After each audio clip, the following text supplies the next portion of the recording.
menggunakan manfaat seperti ini, kita kena buat kira. Semua layak.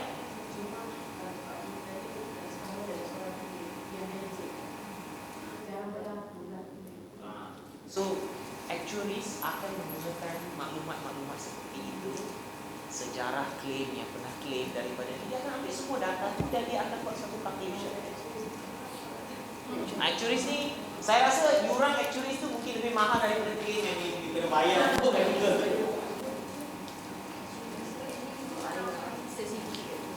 Actuaries tu tak ramai yang boleh buat pengiraan macam ni, terutamanya actuaries yang boleh membuat pengiraan untuk masukkan ke dalam akaun untuk FP-SARS. Dia punya fee kan, katalah mungkin contoh untuk yang macam ni, yang macam amount yang ada kat dalam CIDP itu, mungkin dia akan charge dalam lebih kurang 30 hingga 50 ribu satu kali buat. Report tu buat sekali, dia akan macam CIDP ni, saya rasa ramai orang ada banyak kaki tangan. So 30 to 50 tahun. So yuran actually tu lebih tinggi daripada mungkin claim. That's why kalau, tapi sebenarnya manfaat seperti ini sudah ada ke polisi ni, ataupun dalam surat lantikan sudah ada ke, ataupun dalam polisi HR dah ada ke yang akan dapat manfaat seperti ini? Semasa mana dia dapat? Dia boleh claim secara lisan.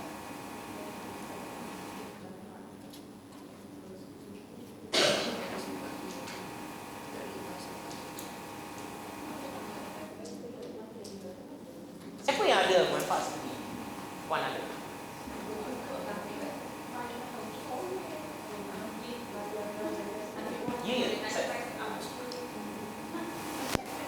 Dia ni berdasarkan budi bicara ataupun sudah dinyatakan dalam surat ke, ataupun sudah diluluskan oleh macam mana? Macam mana seseorang tu boleh mendapat hak untuk manfaat seperti itu? Takkan dia dah bersara, dia kata, tak apalah, saya cuba nasib saya bawa claim saya pergi ke PBT tu, tolong dibayar untuk saya. Tak ada kan? Dia mesti ada sebab kenapa dia letak claim ni. Ada pekeliling. Kalau ada pekeliling, maknanya entiti tuan-tuan apa-apa sudah ada establish satu scheme untuk membolehkan kaki tangan itu mendapat manfaat seperti ini.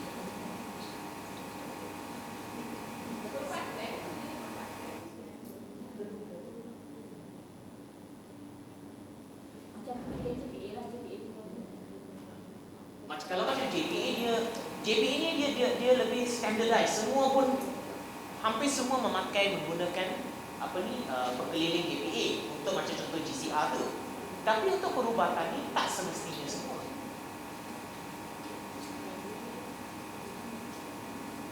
Semua ada ke? Boleh ke semua dapat manfaat seperti itu? Bila dah besar boleh.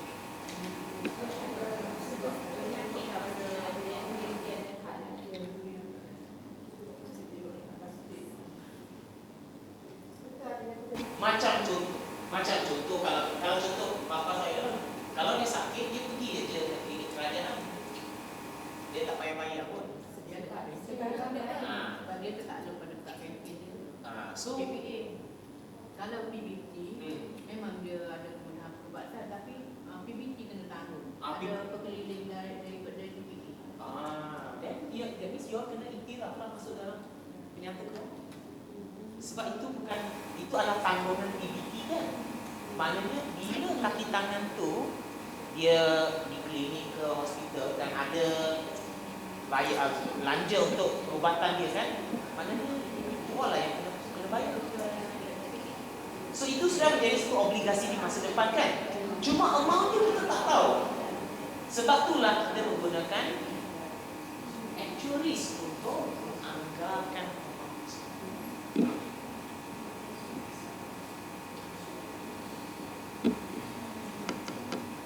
So maknanya semua yang bersara boleh ada manfaat seperti ini.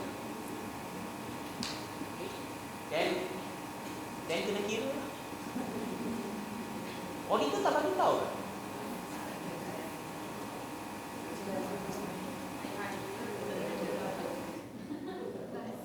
diam je.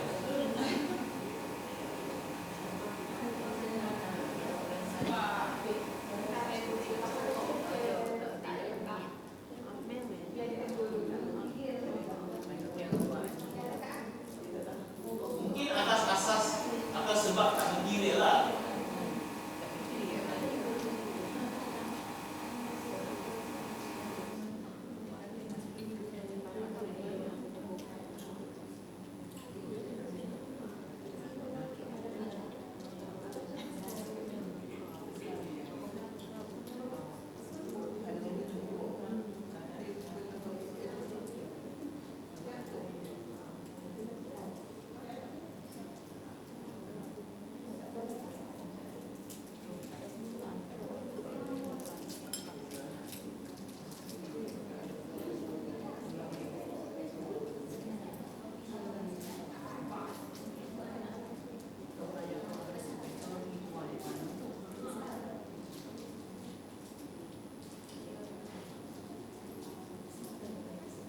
So kalau kita tengok kat sini, ini CIDP punya manfaat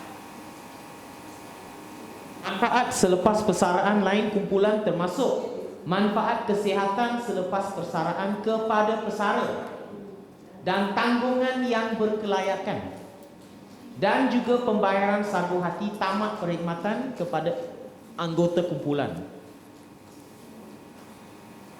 Kelayakan untuk manfaat ini biasanya bersyarat ke atas pekerja yang masih dalam perkhidmatan sehingga umur persaraan dan memenuhi tempoh perkhidmatan minimum.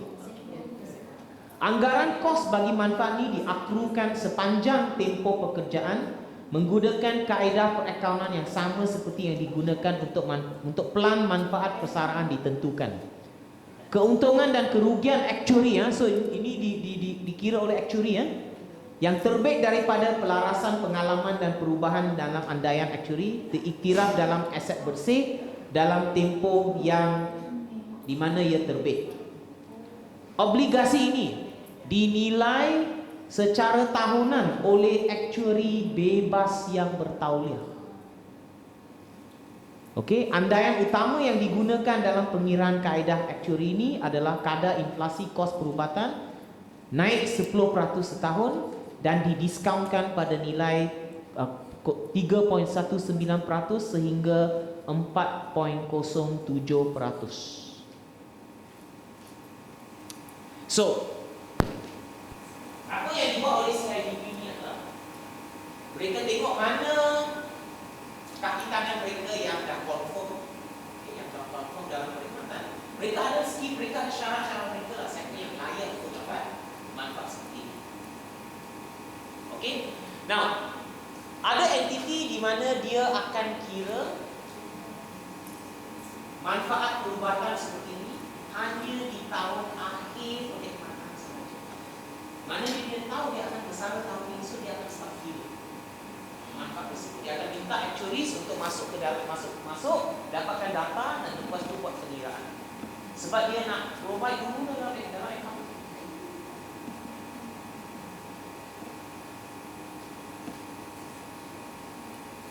Okay, so just ambil maklum sebenarnya dia kena buat pengiraan ni.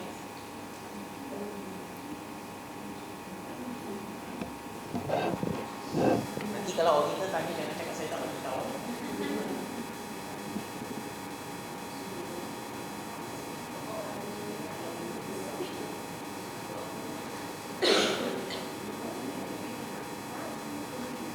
Biasanya kalau claim tu dia akan claim sendiri ke ataupun macam mana dia tahu ada di hospital akan tahu?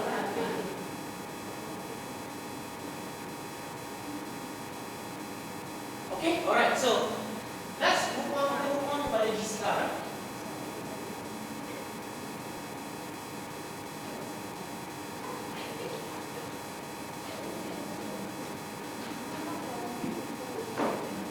Okay.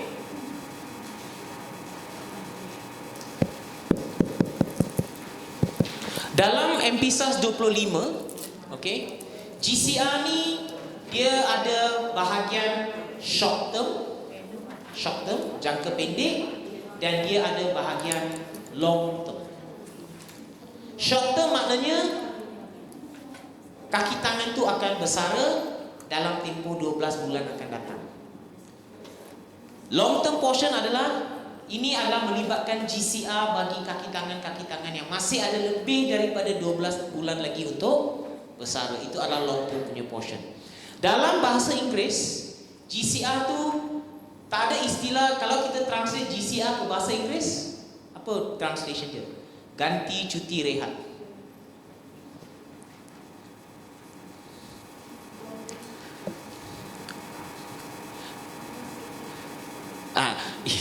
Kalau kita translate directly, dia jadi macam replacement leave something kan?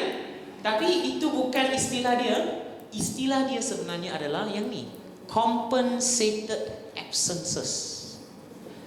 Tahu tak istilah rasmi, istilah perakaunan untuk GCR ni kita pakai, tapi itu bukan istilah perakaunan. Istilah perakaunan untuk GCR adalah ketidakhadiran terpampas.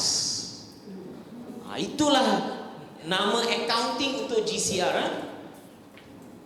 Ketidakhadiran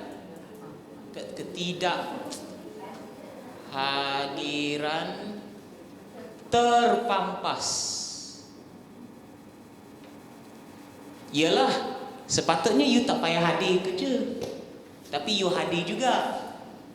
So since you hadir pada hari cuti, you akan dipampas lah. You will be compensated kan? Kalau kita bagi orang, kalau kita bagi tahu orang ketidakhadiran terpampas, memang dia tak tahu apa tu.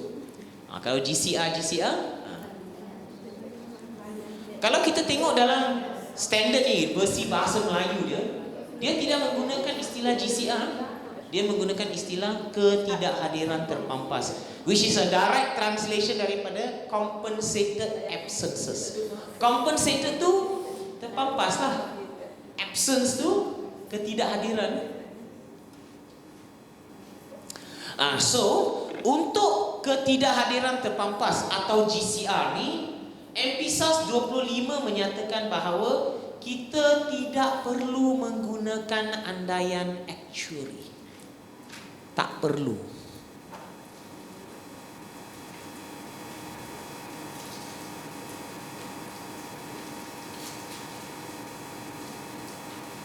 Tak perlu. Kita boleh membuat pengiraan menggunakan data-data dalaman, internal punya maklumat. Contohnya bilangan hari cuti terkumpul. Saya dah ada data tu kan? Berapa lagi tahun untuk dia bersara, saya pun tahu kan? Saya pun tahu umur dia sekarang kan? Saya pun tahu gaji dia sekarang, dan saya juga boleh anggarkan gaji akhir dia. Maknanya semua maklumat ni saya boleh perolehi secara dalaman tanpa perlu menggunakan hikmat actuary, sebab saya tak perlu menggunakan apa-apa andaian actuary. Data dalaman sudah mencukupi. So dengan adanya data dalaman tu, kita sudah boleh membuat anggaran untuk provision tersebut. Okey, cuma jika dia melibatkan kaki tangan yang akan bersara lebih daripada 12 bulan dari sekarang, amount yang kita kira tu kena PV. Okey, kena PV. Mengapa? Sebab standard untuk provision menyatakan bahawa apa-apa long term provision mesti didiskaunkan ke nilai semasa. Hanya short term provision tak perlu diskaun. Okey, tak perlu diskaunkannya. So itu yang pertama. So untuk pengiraan GCR ni, yang pertama kita boleh menggunakan data dalaman. Yang kedua, bahagian long term kena PV. Yang ketiga, kadar untuk mendiskaun. Bukan kadar pembiayaan efektif, tetapi kadar bond kerajaan atau bond korporat bergrade tinggi. Itu kena ingat. So 3 perkara ini dinyatakan di dalam standard MPSAS 25. Okey, tak perlu gunakan andaian actuary, Kedua, long term punya portion mesti PV. Bila PV, gunakan kadar bond kerajaan atau bond korporat bergrade tinggi untuk mengira GCR tersebut. So dengan menggunakan pendekatan tersebut, kita sudah boleh membuat pengiraan anggaran untuk GCR tersebut. So let's have a look macam mana kita nak buat pengiraan tersebut. So you all ada handout ni.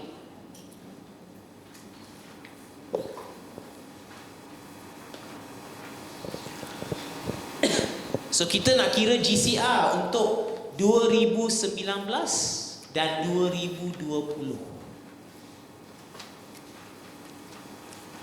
Pengiraan GCR, saya nak maklumkan kepada tuan-tuan puan-puan, kalau tuan-tuan puan-puan tak buat dengan betul, kena nombor satu, kena buat secara retrospektif. Kedua, dia dianggap sebagai satu pembetulan kesilapan. Even masa zaman menggunakan peralihan MPSAS pun sepatutnya dia adalah pembetulan kesilapan. Mengapa? Sebab dalam MPERS pun sudah ada GCR untuk kita kira. Dia bukan benda baru dalam MPSAS. MPERS pun sudah ada. So dalam kes ni kita ada 5 kaki tangan. Okay, contohlah kita cuma ada 5 orang. Right? 5 orang saja. Saya nak senangkan pengiraan dia. Dan untuk 5 kaki tangan ni, okey, kita nak menggunakan pekeliling JPA lah untuk mengira GCR. So apakah syarat-syarat dalam pekeliling JPA untuk layak GCR tu? Umur berapa? 40 ke 45?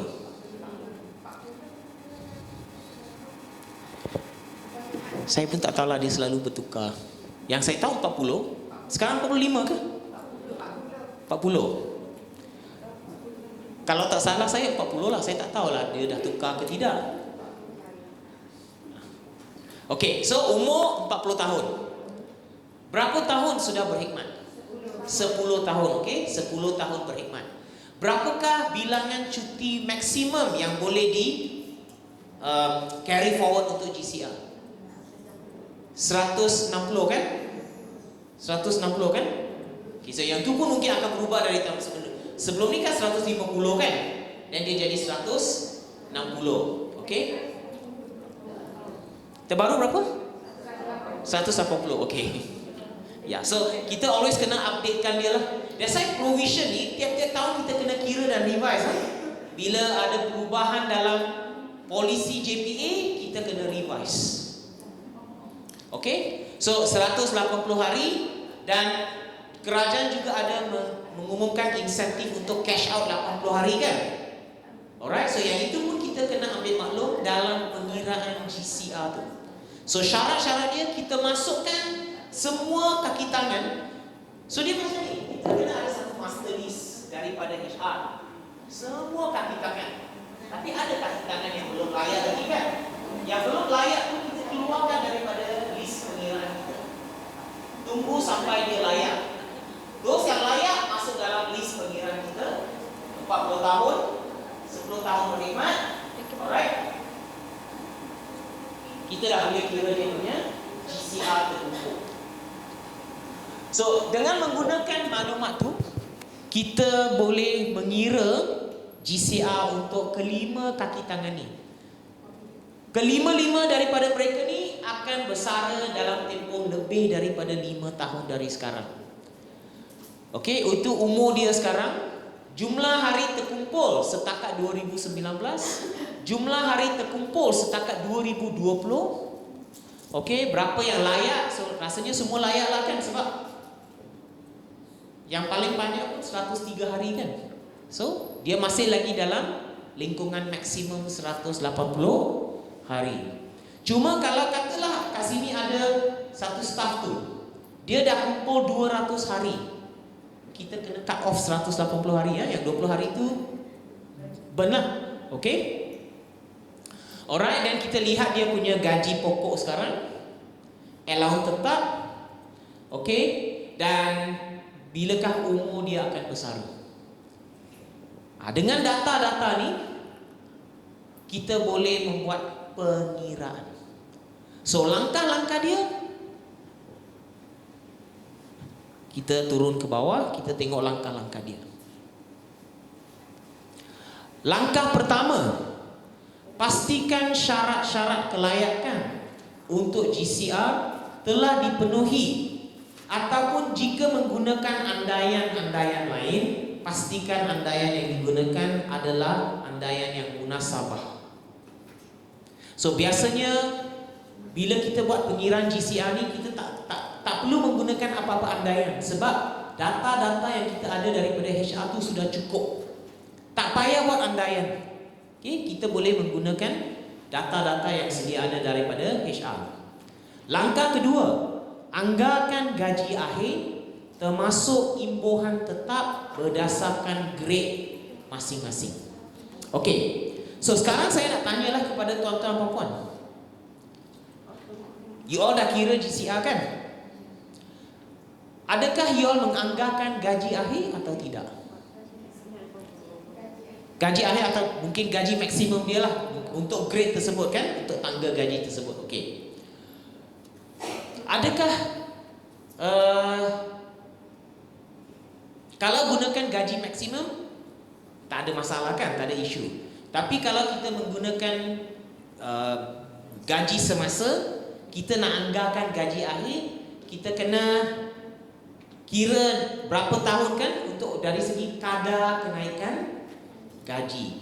So kadar kenaikan gaji ni kita boleh gunakan dua pendekatan. Sama ada kita ikut kadar, ikut grade tersebut, macam sebab setiap grade dia ada kenaikan dia kan setiap tahun, kita boleh gunakan yang tu, ataupun kita boleh gunakan 1% peningkatan. Ada siapa-siapa gunakan peratus? 2% ke, 3% ke, 4%? Okey. Sebab ada agensi yang gunakan peratus Alright, so you can also use a peratus. Tapi bila tuan-tuan puan gunakan peratus, auditor akan check lah. Dia akan check 2-3 tahun, adakah secara purata kadar kenaikan gaji di agensi tersebut, adakah 2% ke 3%, dia akan check. So lebih baik gunakan kenaikan gaji dalam grade gaji tersebut lah. Itu lebih tepat dan lebih selamat lah. Okay, alright. So dan gaji akhir tu adakah juga termasuk allowance tetap? Okay, so masukkan allowance tetap juga. Alright, and then anggarkan gaji akhir berdasarkan grade masing-masing. Langkah ketiga, diskaunkan amount anggaran itu ke nilai semasa menggunakan formula PV tersebut. Tapi hanya untuk mereka yang akan bersara lebih daripada 12 bulan akan datang. Sebab mungkin ada staff yang dalam list tu dia akan bersara tahun depan. Yang akan bersara tahun depan tu jangan PV-kan amount mereka. Okay, tak perlu PV-kan amount mereka sebab tahun semasa kan, tak payahlah PV kan. Alright. Cuma yang tahun next more than 1 year dan lebih lama daripada tu, barulah kita PV-kan dia. Okey, dan kadar diskaun yang kita gunakan adalah berdasarkan MGS lah. Okey, kadar bond kerajaan. Okey, so standard MPSAS 25 kata kadar bond kerajaan atau bond korporat bergrade tinggi.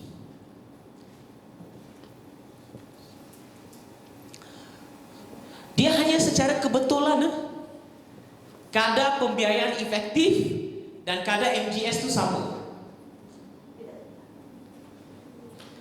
Dia tak semestinya sama setiap tahun. Ada tahun dia akan turun, ada tahun dia akan naik. Di zaman di mana ekonomi negara kita sangat kuat kan, itu zaman 90-an, tahun 2000, kadar bond kerajaan tinggi dalam 5 hingga 6%. Kalau tuan-tuan puan-puan lihat sekarang, dia di antara 3 hingga 4%.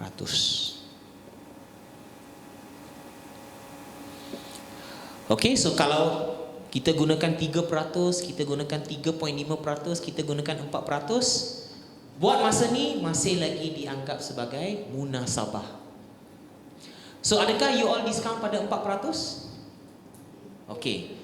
So kalau katalah tahun depan atau akhir tahun ni kadar MGS tu turun kepada 3.2%, you all tak boleh guna 4% lagi ya. Kena revise. Provision tu kena revise. Okay, kena revise. Dia bukan macam tadi kita buat PV tadi yang kita buat untuk belum terima. Kalau hari pertama kita guna 4% sampailah ke akhir 10 tahun kita tetap guna 4%. Manfaat kaki tangan seperti GCR ni, kadar dia tak tetap. Tiap-tiap tahun kita akan kira balik provision tu menggunakan kadar semasa. So even though last year kita discountkan pada 4%, kalau tahun ni MGS tu dah turun kepada 3%, kita kena kira balik menggunakan 3%. Prospektif. Tak payah ubah, sebab ini adalah perubahan dalam provision ni kan anggaran perakaunan kan. So bila kadar tu berubah tahun ni, kita cuma ubah tahun ni punya baki lah. Last year punya biarkan saja. Okay, biarkan, jangan tukar last year punya. Alright, and then langkah keempat, bila kita dah discountkan dia, kita akan iktiraf dia ke dalam account. Double entry dia adalah debit belanja manfaat pekerja, kredit provision. Provision ni akan duduk dalam liability bukan semasa, sebab dia adalah long term. Okay, and then pendedahan dalam nota. Pendedahan dalam nota ni nanti saya akan ajar apa yang you all kena dedahkan dalam nota. Okay, so let's look at the calculation. Untuk 5 kaki tangan ni, kita tengok dia punya calculation. So calculation dia dekat sini.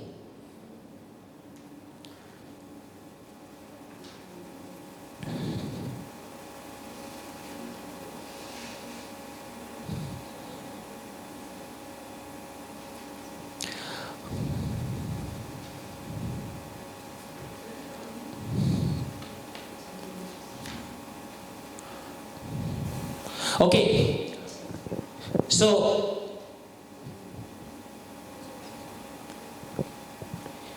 ini kaki tangan pertama A, gaji semasa dia 2356.01. Berdasarkan grade gaji dia, kadar kenaikan tahunan adalah RM100.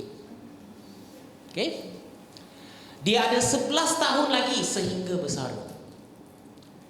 So anggaran gaji akhir adalah 2356.01 campur 11 darab RM100, sebab 11 tahun lagi untuk naik kan.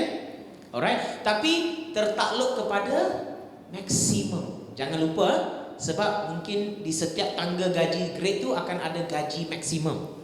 Tak bolehlah kira lebih daripada tu. Okay, dia selalu akan ada hak dia tertakluk kepada gaji maksimum di grade tersebut. Okay, and then tambah allowance tetap, kita akan dapat gaji akhir dan allowance tetap yang dianggarkan. So kita ada anggaran gaji akhir selepas 11 tahun campur dengan allowance tetap,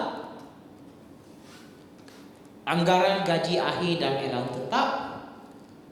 So ini untuk 1 bulan kan, dia cuma ada 2 hari terkumpul. So maknanya kita akan ambil yang ini bahagi 30 darab dengan bilangan hari terkumpul. So kita akan dapat 258.07. Ini adalah nilai GCR dia. Nilai GCR dia tapi sebelum didiskaunkan. Dan kita diskaunkan, kita akan dapat 167.64. So macam mana dapat amount tu? Kita gunakan formula PV lah.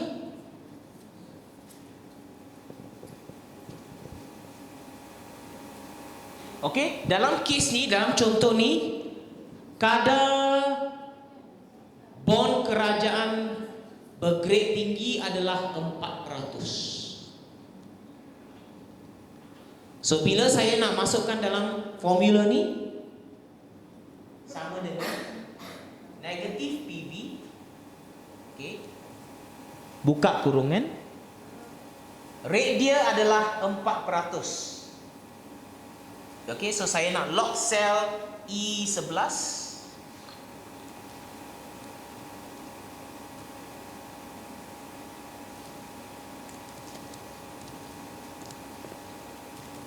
Okay, so saya lock sel tu, itulah rate dia 4%. Ampere dia adalah bilangan tahun, dia ada 11 tahun lagi untuk bersara. So saya klik kat sini. Saya bukan nak cari PMT, saya nak cari dia punya future punya value. So PMT tidak relevan, so saya letak kosong. Future value adalah this figure. Okay, saya nak PV kan nilai 258.07 ni. Okay, lepas tu kurungan bayar di akhir atau di awal tempoh, biasanya kita letak kosong lah akhir tempoh. Tutup kurungan, enter. So itulah amount yang kita akan dapat. So kita gunakan pendekatan yang sama, kita tariklah ke bawah. Itulah figure yang kita akan dapat untuk kelima-lima orang ni. Kita jumlahkan, kita dapat 51,658.98. Inilah kita punya peruntukan GCR terkumpul untuk tahun 2019 secara kumulatif. Double entry dia, debit belanja, kredit provision peruntukan manfaat pekerja. Dia akan duduk dalam liability bukan semasa. Mengapa? Sebab kelima-lima kaki tangan ni hanya akan bersara lebih daripada 5 tahun dari sekarang. Nampak kan? 11 tahun, 13 tahun, 17 tahun, 18 tahun, 15 tahun. So, lama lagi. So, semua akan duduk dalam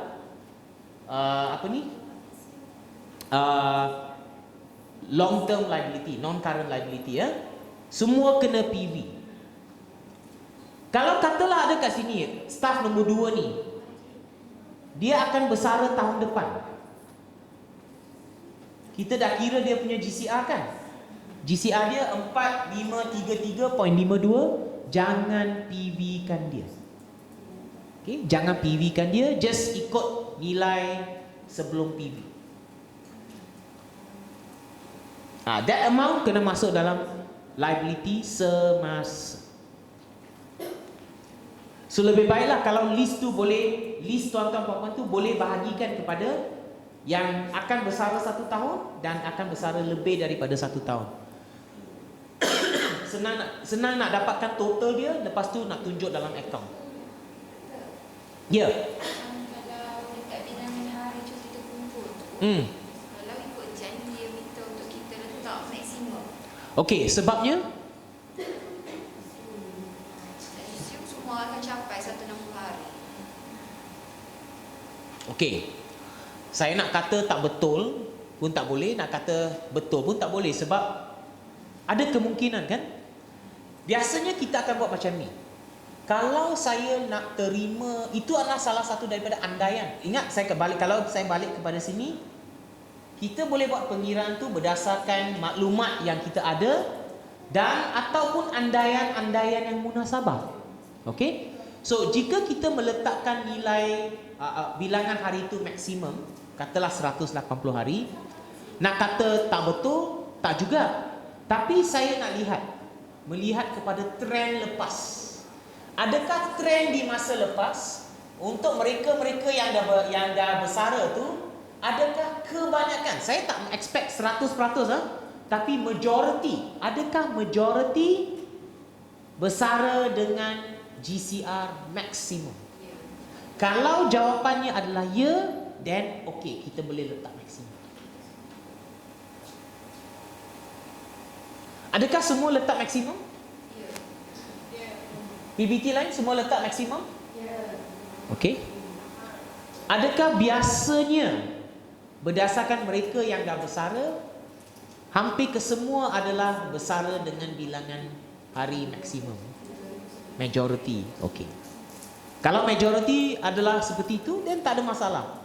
kita boleh letak kat sini, instead of hari yang sebenar, kita letak yang maksimum lah. Itu G kan? Sorry, G. Ini bilangan tahun bersara kan? G kat sini. Bilangan cuti terkumpul lah, kita letak maksimum. Nanti provision you all sangat-sangat tinggi ya.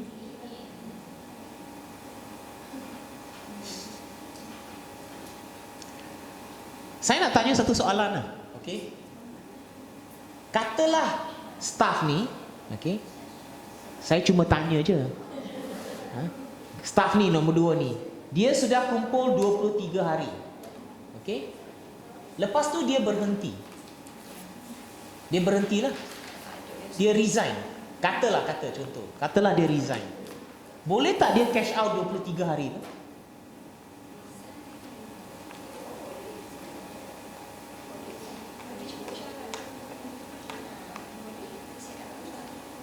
Dia belum bersara lagi, belum sampai umur bersara lagi, tapi dia dah cukup syarat. Dia ada syarat juga untuk 40 tahun tu dia. 50 tahun tu dah Dia memang dah, sebab yang masuk kat sini memang yang dah berkhidmat 10 tahun. Sebab kalau tidak tak masuk pun kat sini. So katalah dia berhenti walaupun belum sampai umur bersara dia, okey? Dan dia dah kumpul setakat ni 23 hari. Boleh tak dia dapat 23 hari tu cash out bila dia berhenti? Boleh kan? Kalau boleh, maknanya apa you buat tu salah. Tahu tak kenapa? Sebab you dah buat 180. Tapi padahal sebenarnya dia cuma 23 hari. Maknanya you dah terlebih provide. mungkin situasi. So andaian, untuk kita nak buat andaian yang tuan-tuan buat 180 hari, mesti ada satu lagi andaian yang mesti dipenuhi. Adakah di masa lepas tidak ada orang yang berhenti sehingga persaraan umur persaraan dia? Barulah dua ni boleh match sekali. Sebab kalau saya adalah sebagai auditor, saya akan cek dua benda ni untuk membolehkan kita letak maksimum 180 hari. Saya perlukan dua benda ni dipenuhi ya. Pertama, majoriti kaki tangan yang bersara sebelum ni memang pun bersara dengan bilangan hari maksimum. Itu yang pertama. Saya nak lihat trend di masa lepas. Kedua, hampir tidak ada sesiapa yang berhenti sebelum umur bersara. Kalau dua ni boleh dipenuhi, tak ada masalah untuk letak 180.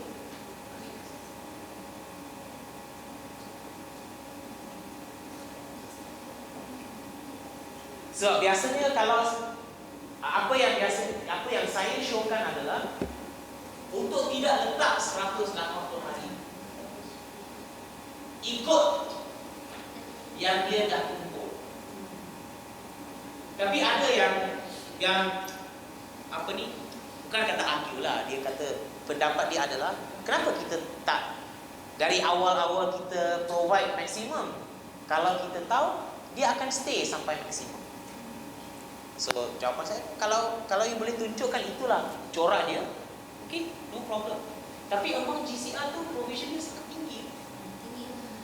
Sangat tinggi. Dan saya rasa among tu macam tak menggambarkan situasi yang sebenar. Padahal bilangan cuti terkumpul cuma sikit je.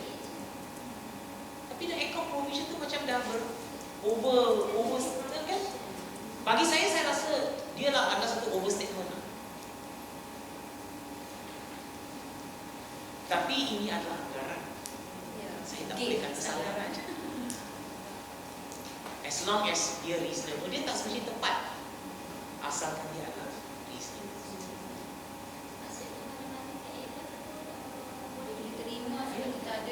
Sebab bukan semua yang buat 180 hari, ada yang buat macam ni.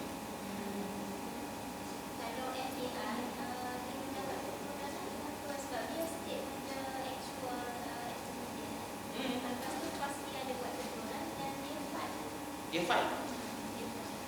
Sebab berdasarkan apa yang dia rasa adalah munasabah, reasonable untuk dia. Dia rasa 180 hari itu untuk tahun kewangan ni tak, dia tak menggambarkan keadaan liability saya untuk tahun ni.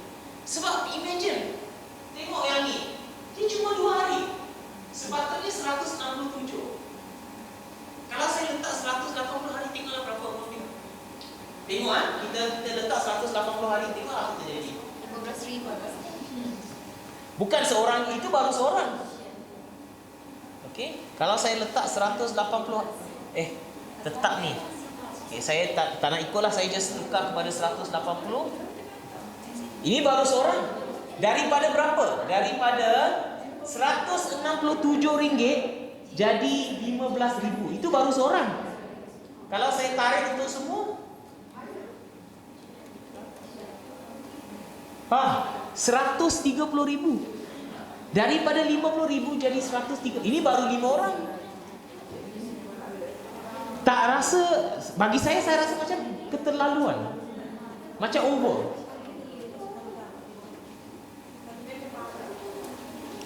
Sebab tu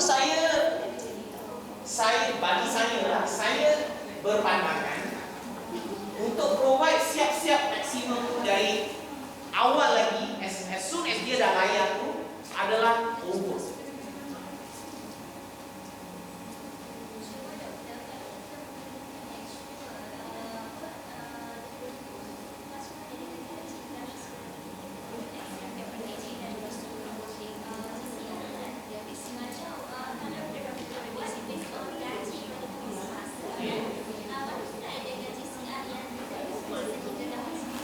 Bila kita gunakan kaedah seperti ini, andaian kita adalah cuma 2 ni lah yang akan tinggal sampai dia bersara.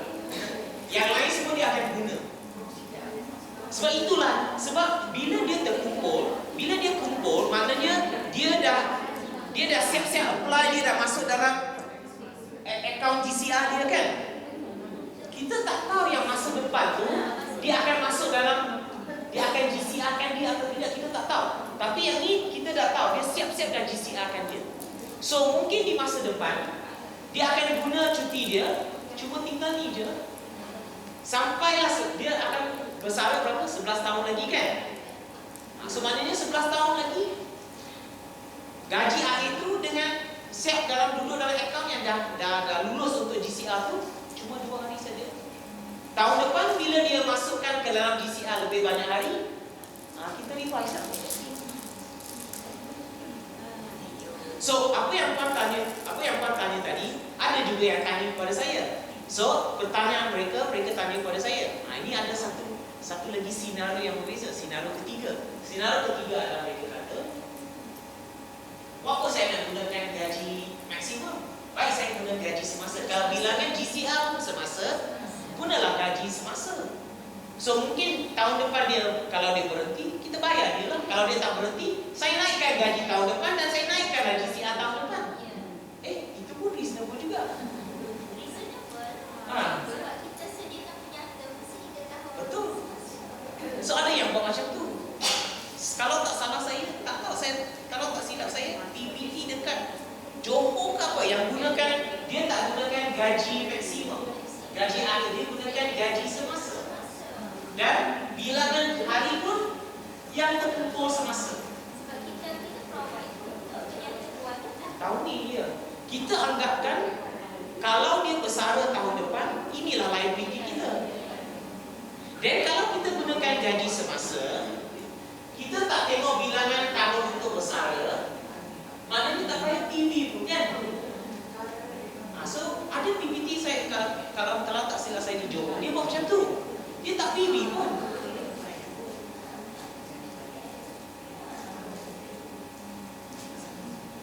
Ada yang buat macam tu. Saya pun tak boleh kata salah. Sebab itu adalah andaian yang mereka buat, dan andaian itu make sense juga kan? Sebab MPSAS tu tak ada bagi guideline yang Betul. spesifik. Tak ada.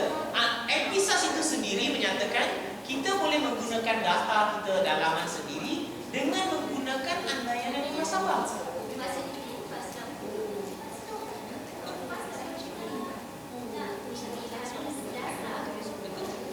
Sebab itulah kita dalam akaun kita, dalam nota kepada akaun, dalam dasar perakaunan itu kita akan sebut cara kita mengira provision tersebut. Bilangan hari, dalam gaji akhir, dalam berapa kan? Kan kita akan letak benda itu dalam nota kita. So, mungkin untuk agensi berlainan, dia punya dasar polisi dia berbeza. Dia menggunakan gaji semasa, darab dengan bilangan terkumpul semasa. Itulah provision dia. Dia punya STP, dia punya andaian adalah inilah liability saya sekarang. Kalau tahun depan then dia punya GCR kan, semua duduk dalam liability semasa. Tak duduk dalam liability bukan semasa pun. Sebab andaian dia adalah setakat ni, inilah obligasi saya. Sebab kalau dia berhenti tahun depan, inilah yang saya kena bayar. Kalau dia tak berhenti, tahun depan saya kira lagi lah. Saya naikkan sampailah ke tahun yang terakhir. So tak payah tak payah PV, tak payah kira anggaran gaji ahli, tak payah. Just gunakan semasa. Kita kalau nak buat tu, kita kena macam sama ada apa yang you all buat tu. Ini pun maksimumkan, ini pun maksimumkan, EDF. Ataupun macam yang you all buat lah. Semua guna semasa. Bagi saya maksimum tu over.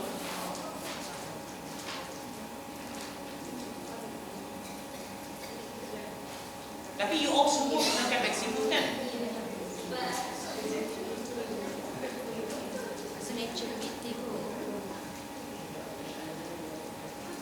Maknanya jam kat sini lah, jam Kelantan lah. Minta you all macam tu lah. Tapi yang peliknya adalah pendekatan ini bukan seragam di seluruh negara. Ada negeri lain pakai lain cara lain. Kita buat macam ni. Sebelum ni kita ikut gaji semasa dan ikut GCR semasa. GCR semasa. So latest 2022 sahaja dia minta untuk kita ambil maksimum dan 45 tahun ke atas, which is 10 tahun, gaji maksimum. So kita buat retro. Tak salah lah, tapi amount over lah. Tinggi lah.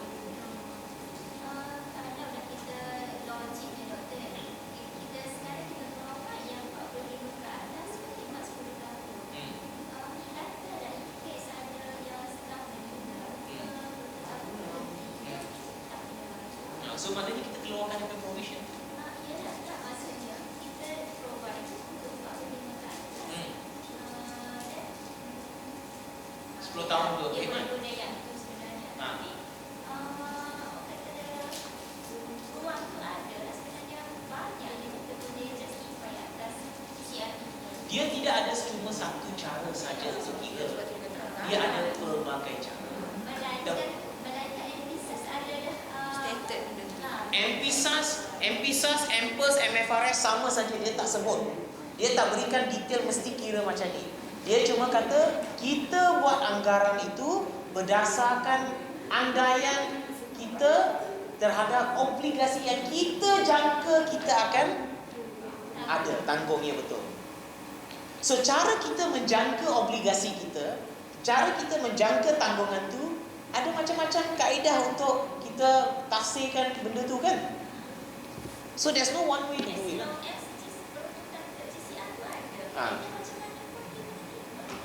Bagi saya, inilah bagi saya sepatutnya bukan jabatan audit negara, sepatutnya jabatan accountant negara mengeluarkan satu garis panduan atau pengkeliling untuk standardize untuk semua. Ini bukan tugas bidang kuasa jabatan audit kan? Sebab ini adalah kaedah untuk cara menganggar untuk masuk dalam account.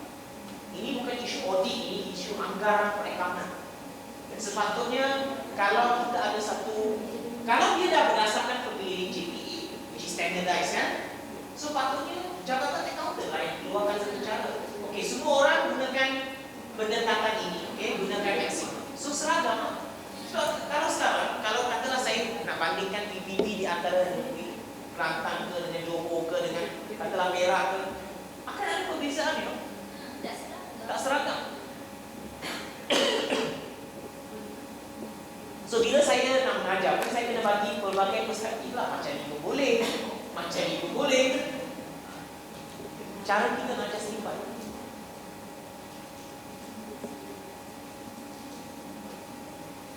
Cuma kaedah you all tu is bagi saya satu over provision yang keterlaluan. Kalau nak betul-betul prudent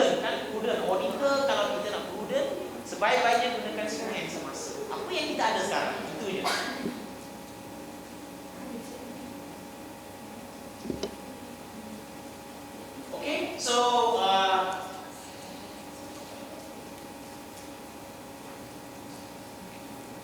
I hope you understand dia punya konsep dengan cara penyiaran dia. Cuma andaian tu berbeza. Kalau jabatan audit dah kata guna maksimum, dan maksimum.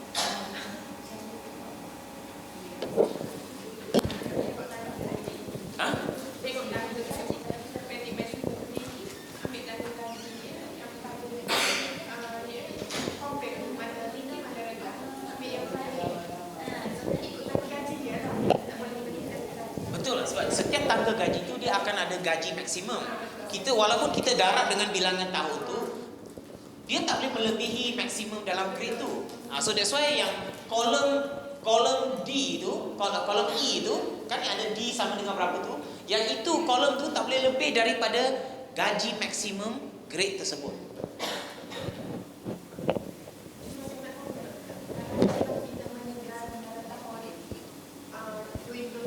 Okey. Kena kosongkan. Sebab dia tak akan dapat kan? Bukannya waris dia dapat ke? Kalau dapat tak bolehlah kosongkan. Masih lagi obligasi. Tempoh perkhidmatan tu yang dia akan berdasarkan berapa lama dia sudah berkhidmat. Okey, setakat ini berdasarkan semasa lah, tak payah PV lagi. Sebab bukannya dia dah meninggal tahun ni, you tunggu 10 tahun baru nak bagi kepada waris dia kan. Tahun tu juga dia akan cash out kan. So tak payah PV, tak payah kira lagi sampai dia bersara. Jadikan dia sebagai satu amount semasa. Unless bila kaki tangan tu meninggal, waris pun tak dapat, kira burn, then keluarkan sajalah daripada list tu. So benda ni tiap-tiap tahun kita kena kira. So tiap-tiap tahun apa yang akan berubah? Gaji dia akan berubah lah. Sebab you all dah pakai maksimum. Okay, so bila dah pakai maksimum, rasanya tak berubah lah kan. Okay, macam mana kita nak ubah maksimum tu? Kita tak tahu tahun depan maksimum tu akan turun ke tak turun. Okay, unless sampai ke tahun berapa? Tahun terakhir tu kan. Tahun terakhir tu katalah dia cuma ada, sekarang dia terkumpul katalah 90 hari. Takkan kita nak letak 180 hari kan? Tak mungkin dia nak tambah 90 hari dalam proyeksi kan? Masa tu kita kena hadkan dia. So kita kena tengoklah. Semakin hampir dia ke umur persaraan, dengan bilangan yang dah terkumpul sekarang, katalah cuma 5 hari, jangan pula kita masukkan 180 hari. Sebab tak mungkin dia boleh capai begitu banyak hari untuk cuti terkumpul kan? Memang tak boleh lagi lah. Kecuali dia ada banyak tahun, many more years untuk bersara, dan kita boleh maksimumkan dia. So biasanya yang akan berubah lah yang inilah. Gaji akhir itulah yang akan berubah. Okey, kalau kita guna pendekatan ini yang saya tunjuk ni, yang ini pun akan berubah, bilangan cuti terkumpul akan berubah. Tapi since you all dah pakai maksimum, tak berubah lah.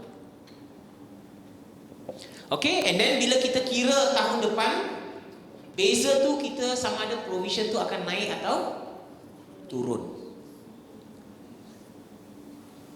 So dalam contoh ni, amount dia naiklah kepada 56,000. So beza dia adalah RM5,130. Kita akan tambahkan provision. So untuk tambahkan provision, debit belanja, kredit provision. Okay? Debit belanja, kredit provision. Now kita juga ada insentif yang kerajaan beri untuk cash out 80 hari. So yang itu bagi mereka yang tu perlu ada kelulusan kan? Bukan automatik kan? Tak lulus. Okey. So kalau tak lulus, tak payah kira lah. Tapi bagi mereka yang ada boleh apply dan dapat kelulusan, apa kita kena buat dengan yang tu? Kita kena keluarkan daripada master list tu. Okey, keluarkan yang 80. Mereka yang, so langkah pertama, bagi mereka yang dah dapat kelulusan tu 80 hari, pastikan ada kelulusan daripada ketua jabatan ataupun Siapa yang berwajib lah, okey, dah dapat kelulusan, asingkan kaki tangan yang sudah ada kelulusan dan minimum 80 hari terkumpul dari senarai induk. Senarai induk tu apa? Yang atas tu lah. Keluarkan. Okey, keluarkan.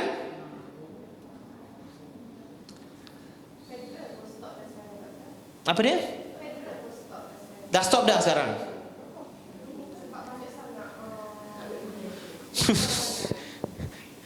Banyak alih tunai keluar.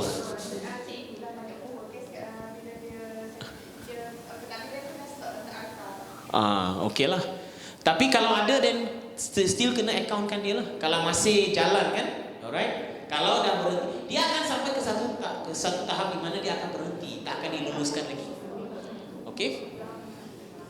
So bagi mereka yang layak dapat insentif, gunakan gaji semasa dan imbuhan tetap untuk kira. Hanya untuk yang 80 hari itu saja.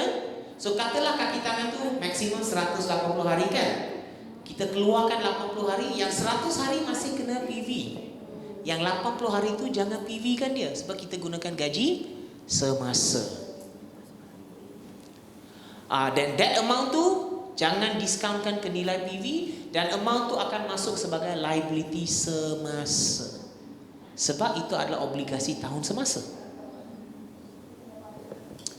Jika ada lebih atau baki dari 80 hari masih lagi tinggal, bahagian tersebut masih akan kekal dalam senarai induk. Yang itu kena PV. Okey, yang itu kena PV. Ada kes 80 hari tu masih ada lagi? Tak ada. Okey, kalau tak ada, then you don't have to worry about this part lah. Okey. Alright. Ada apa soalan nak tanya untuk pengiraan tu? Okey. Saya nak pinjam tengok akaun. Okey. Mula-mula saya nak tengok dasar perakaunan yang digunakan. Itu penting sebab sekarang saya nak masuk kepada nota kepada akaun. Dia bukan setakat kira saja, perlu ada nota dalam akaun. Alright, so dasar perakaunan dia. Okey. Mula-mula dekat penyata kedudukan kewangan, kita ada peruntukan manfaat kaki tangan dalam liability semasa dan juga liability liability semasa dan bukan semasa. Okey, so maknanya ada dua.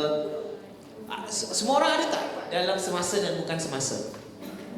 Okey, sebab akan ada staff yang akan bersara dalam tempoh 12 bulan kan? Unless your staff semua muda-muda lah. Then tak adalah. Alright, then kita ke dasar perakaunan. So dasar perakaunan muka surat berapa tadi pun? 17. Okey, ganti cuti rehat.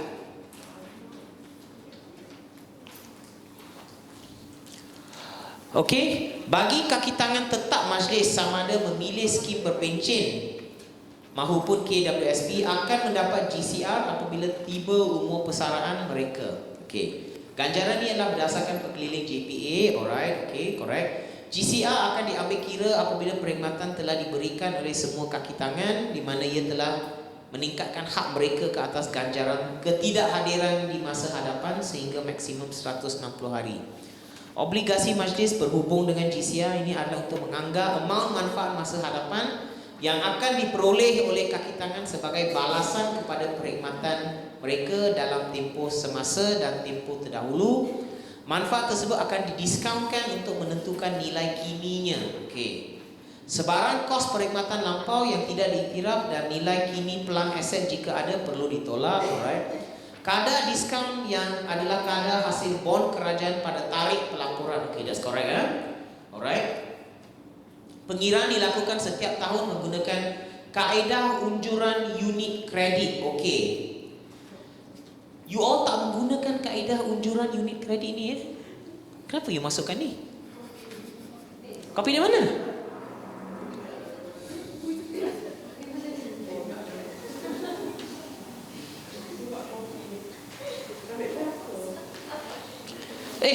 Ini dibawa oleh actuaries ni, kaedah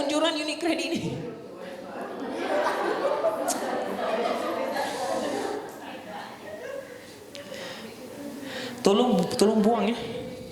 Tolong buang tu. Line tu.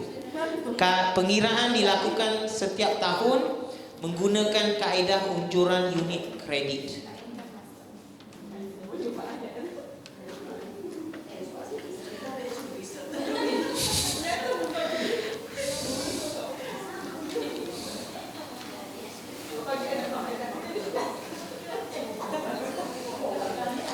So, you buat macam ni ya.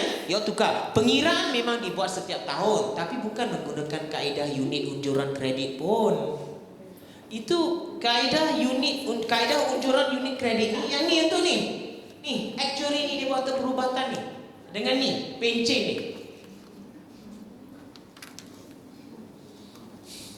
So, tukar. Okey, pengiraan dilakukan setiap tahun. Alright. Buang menggunakan kaedah unjuran kredit, lepas tu sambung, dan semua perubahan dalam peruntukan GCR diiktiraf sepenuhnya dalam penyata kewangan dalam tempoh ia berlaku. Boleh ya? Saya rasa you semua guna yang sama kan? Tak ada? Okey, tak apa.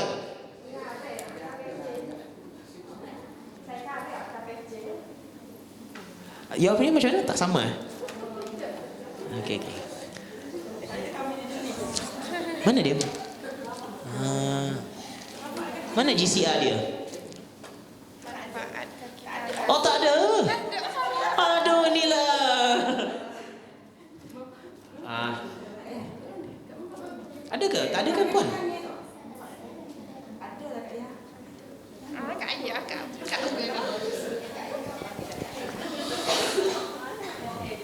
Manfaat kaki tangan jangka pendek adalah berkaitan dengan gaji, bonus tahunan, cuti tahunan dan cuti sakit berbayar. Okey.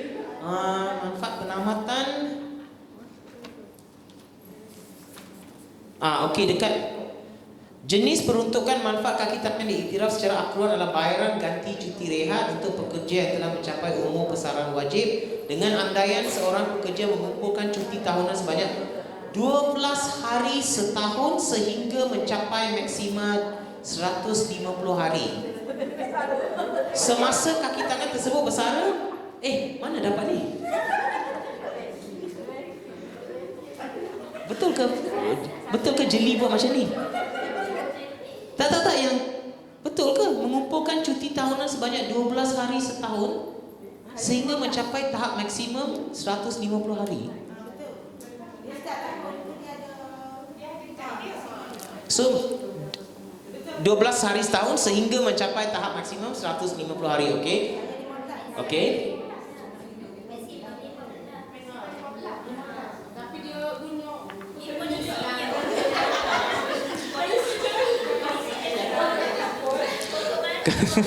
Okey.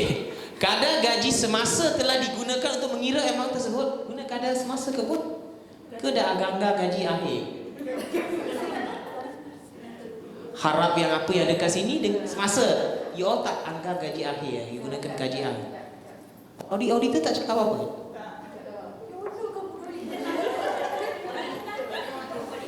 Kelantan ni dah macam berpecah dah berbahagi dah. Apa jadi dekat jeli ni? So dia guna semasa. Semasa? You tak anggarkan gaji akhir darab berapa tahun, tak ada. So ke gaji maksimum? Tak. Semasa. So semasa tu darab dengan berapa hari maksimum ke? 160 maknanya dah anggap gaji. Okey, so mereka gunakan gaji semasa tetapi menggunakan anggaran DCR bilangan hari maksimum.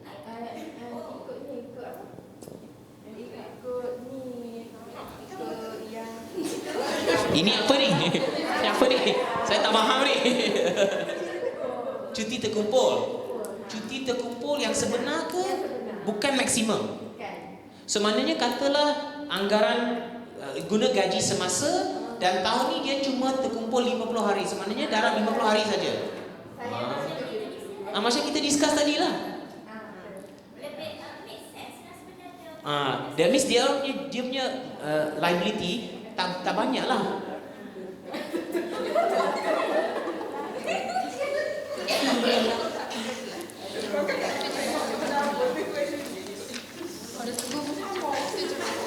Boleh tegur sama.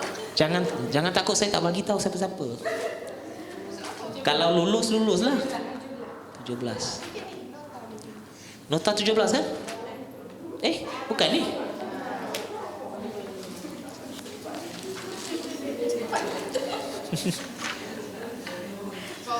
Janganlah tension. 14. Manfaat kaki tangan.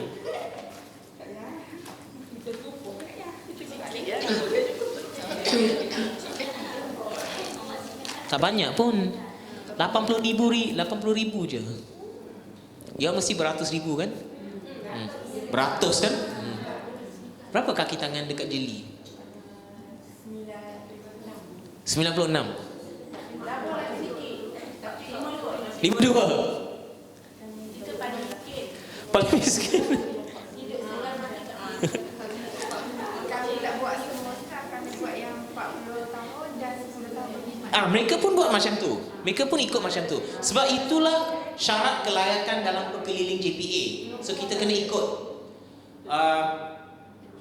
Tapi mereka menggunakan bilangan cuti maksimum dan juga gaji maksimum. Puan punya pun sama ke macam mereka? Lebih kurang, okey. Alright. Ya.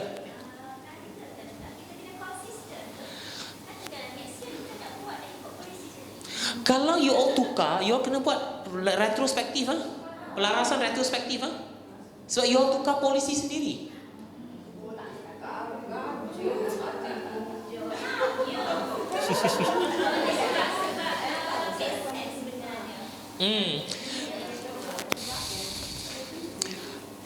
Sama ada you all buat macam itu atau buat macam mana sekarang you all tengah buat.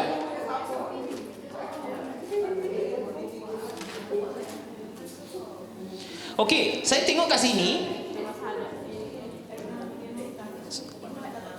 Formula bagi pembayaran gaji GCR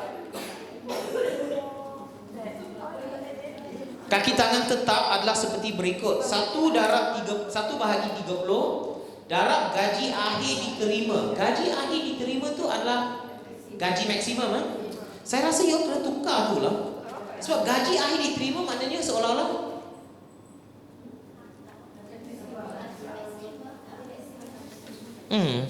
gaji okeylah, tak apalah. Darab jumlah hari cuti rehat yang dikumpulkan tertakluk kepada had maksimum 160 hari. Okey.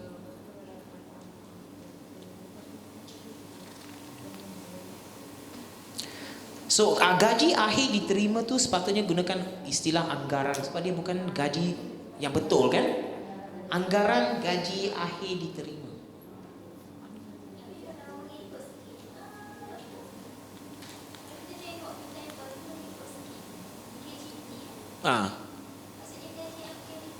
Memang gaji akhir diterima lah sebab, tapi skim tu dia berdasarkan masa actual punya bila kita bayar.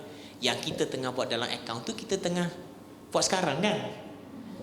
Bila JPA keluarkan skim tu, dia berdasarkan tahun tu nak bayar kan. Tahun tu lah dia gaji akhir diterima kan. Sebab tu lah bila dalam skim tu dia tulis dia istilah dia macam tu, gaji akhir diterima, sebab kita akan bayar pada masa dia bersara lah. Masa dia bersara itu kan gaji akhir diterima. Sebab tu skim, perkataan dalam skim tu adalah macam tu. Tapi apa yang kita tengah buat sekarang adalah bukan di tahun terakhir, kita tengah anggar sekarang kan. Benda tu mungkin berlaku 20 tahun akan datang. So sebenarnya gaji akhir tu bukan gaji akhir diterima. Dia adalah berdasarkan anggaran gaji akhir yang diterima atau akan diterima. Tapi okeylah, saya rasa kalau nak kekalkan kan okeylah. Kalau penjawat awam baca, dia faham lah benda ni. So siapa lagi yang gunakan gaji semasa? Majlis Perbandaran Kota Baru? Kota Baru guna macam mana? Tak pasti. Semasa. Gunakan GCR maksimum ke GCR yang terkumpul?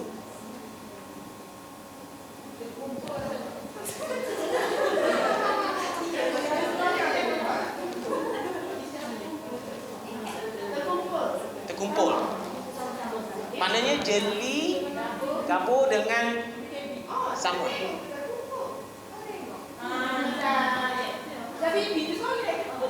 Patutlah you all duduk sebelah sana. Dan duduk sebelah sini buat lain pula.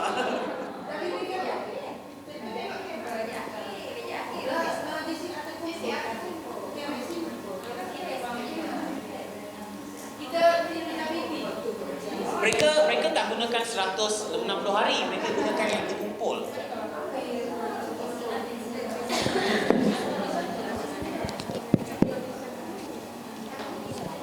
Adakah yang sign CJ audit tu orang yang sama? Pengarah, bukan pengarah negeri yang sign ke?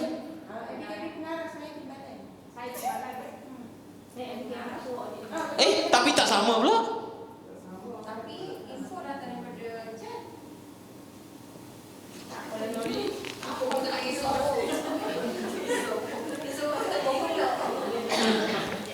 Okay, so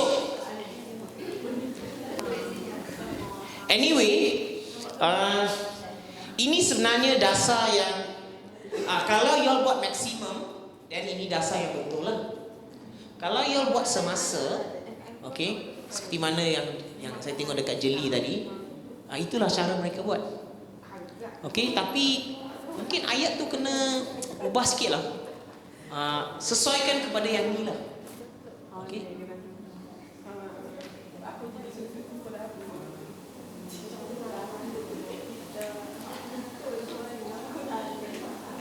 Sebenarnya formula you all pun sama saja. Cuma dia bukan anggaran gaji akhir, dia gaji semasa. Dia juga adalah jumlah hari cuti rehat dikumpulkan kan? Okey, tapi maksimum dia 160 hari kan? Dia tak boleh lebih daripada tu. So kalau katalah dia dah kumpul 190 hari, cuma akan kira sampai 160 hari sahaja kan? Itulah maksud dia juga kat sini.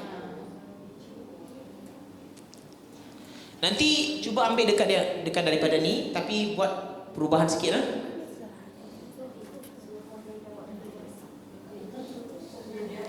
Okey. Next kita nak tengok nota. So polisi kita sudah tengok, next kita perlu ada nota pendedahan.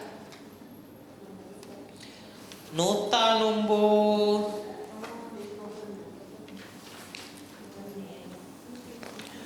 dekat sini, nota nombor 15, peruntukan manfaat kaki tangan. Okey, so pada awal tahun, okey, peruntukan tahun semasa, pembayaran tahun semasa pada akhir tahun. Okey, betul. Okey. Now, apa yang tuan-tuan dan puan-puan kena buat? Okey, dan lepas tu sambung, amount tu kena bahagi kepada tempoh semasa dengan bukan semasa. Now, there's one thing yang tertinggal kat sini, yang tidak ada, yang you all tak ikut MPSAS 25. Perlu ada dia punya disclosure. Sambung daripada yang tu. Okay, so seperti mana?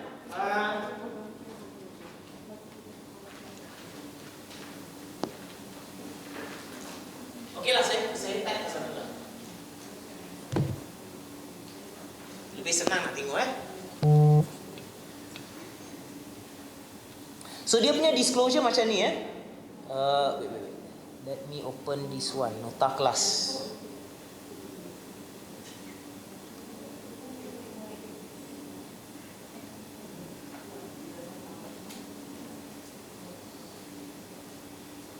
Apa yang puan buat tu dalam tu okey, betul. Cuma ada satu perkara yang tertinggal. Okey. Nota manfaat pekerja ke kaki tangan suka hati lah. Alright. So bila kita ada nota tu, tolong nyatakan jenis manfaat.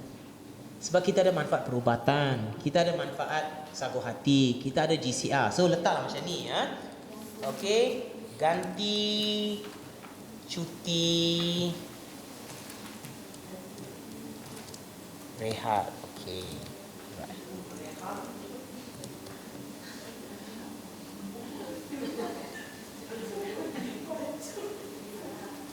Okey, dan kita ada tahun semasa.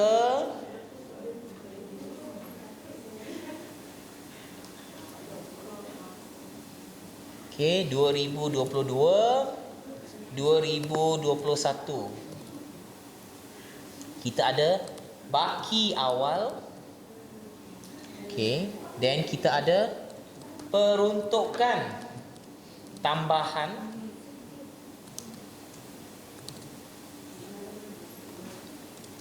pembayaran. Okey. Ada yang menggunakan peruntukan tambahan, ada yang menggunakan peruntukan semasa. Okey. Baki akhir.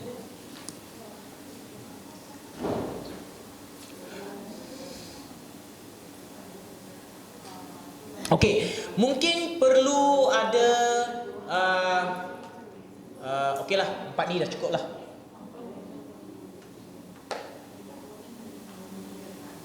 Okey, so kita ada nota seperti ini. Lepas itu kita mesti dianalisa kepada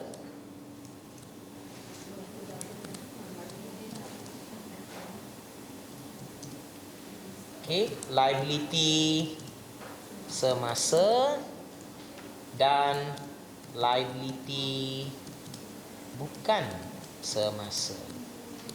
So jumlah dia mesti sama seperti atas lah. Okay. Di analisa.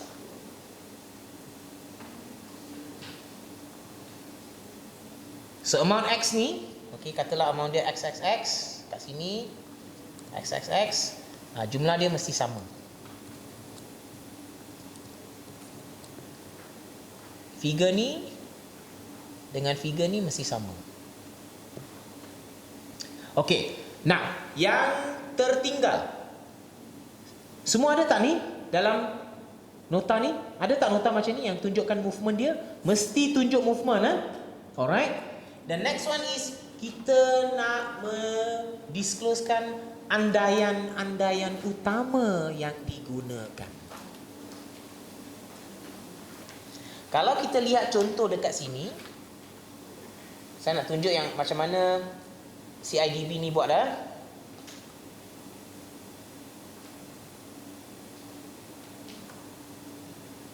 Okay, dia pun ada tunjuk dia punya movement. Andaian utama yang digunakan. Alright, so kita perlukan maklumat ni. So untuk GCR tu,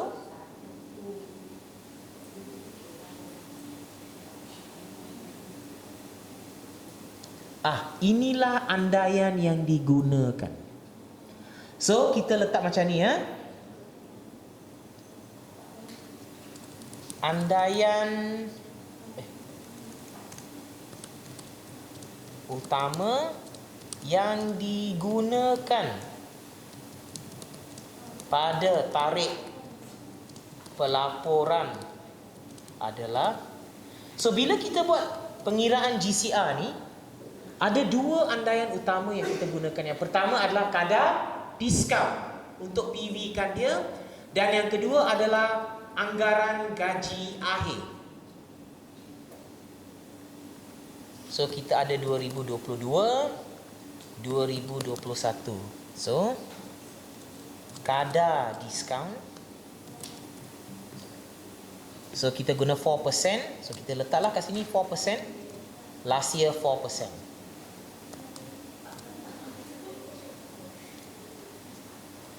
Kadar kenaikan gaji. So yang ni macam jeli tabur dengan MPKB. You all gunakan gaji semasa kan? So maknanya untuk you all, andaian ni tidak relevan, tidak terpakai. Cuma ada satu andaian saja. You all tak PV pun kan? Ada PV tak? Ada PV. So that means cuma satu sajalah. So kadar kenaikan gaji, sebab you all tak gunakan peratus kan? So since tak gunakan peratus, just tulis berdasarkan grade atau tangga gaji.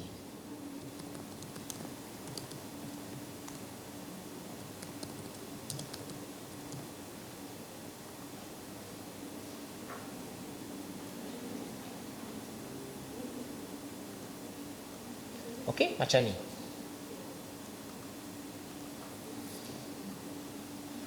Ini kita mesti disclose. Ini diperlukan oleh MPSAS 25.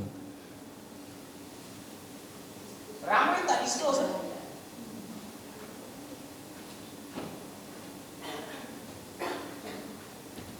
Ada yang disclose. Bagus. Peruntukan GCR telah dibuat ini berdasarkan anggaran gaji maksimum, tuntutan maksimum gaji cuti rehat tak boleh lebih daripada 140 hari dan kadar diskaun 4%. Bagus. Rasanya macam mana?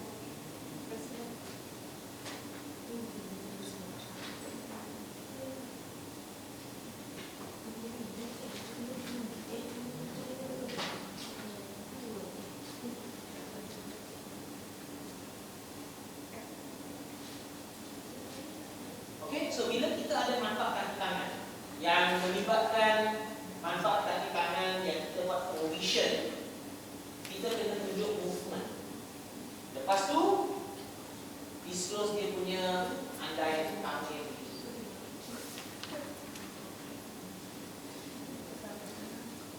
Kalau nak tengok macam mana kasih mas buat ni, tak boleh tunjuklah dia punya account.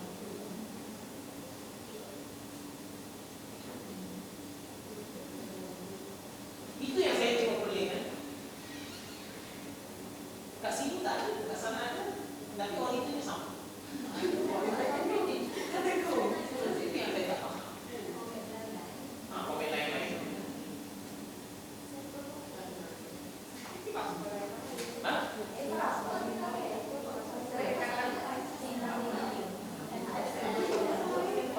Pas tengok lain. Tapi yang isu sijil tu adalah jad. Sepatutnya yang patut seragamkan semua adalah jad. Okey, ada soalan nak tanya? Kita dah habiskan kita punya manfaat. Dalam MPSAS 25 sebenarnya ada satu lagi manfaat pekerja, iaitu manfaat pemberhentian, termination punya benefit. Yang ini saya rasa dalam sektor awam kita tak jadi. Jarang sektor awam belajar memberhentikan pekerja. Tapi kalau tak sesuatu agensi itu memberhentikan pekerja, kita akan dikira belanja penamatan atau pemberhentian sebagai satu belanja sahaja. Just expense. Kita tak payah buat apa-apa provision. Anggap dia sebagai satu belanja.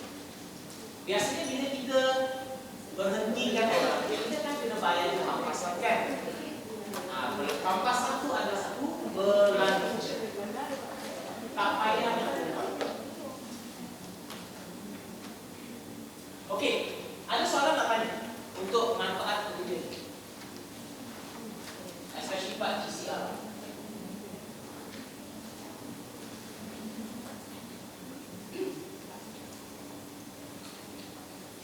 Okey, kalau tak ada soalan, dan saya rasa kita boleh tamatkan kelas kita untuk petang ni. Okey, kita akan sambung besok lah pukul, saya nak cakap 8.30 tapi last mula pukul 9 juga. Okey lah, 8.30 saya rasa datang breakfast dulu, dan kita akan start lah lepas breakfast. Okey? Alright, so jumpa besok Ha? Betul.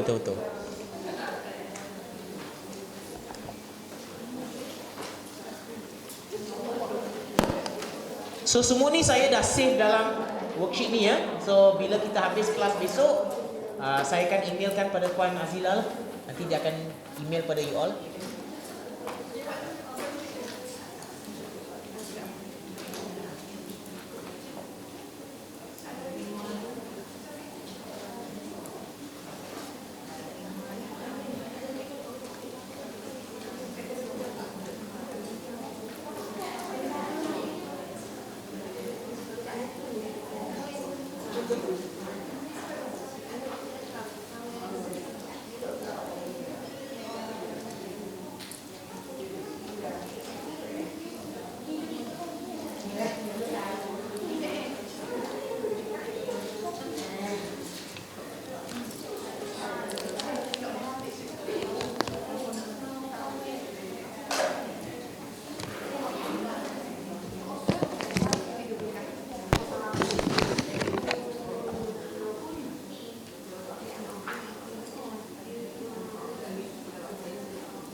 Ya pun. Ni kan ada exit computer. Jadi orang minta kita lah cakap.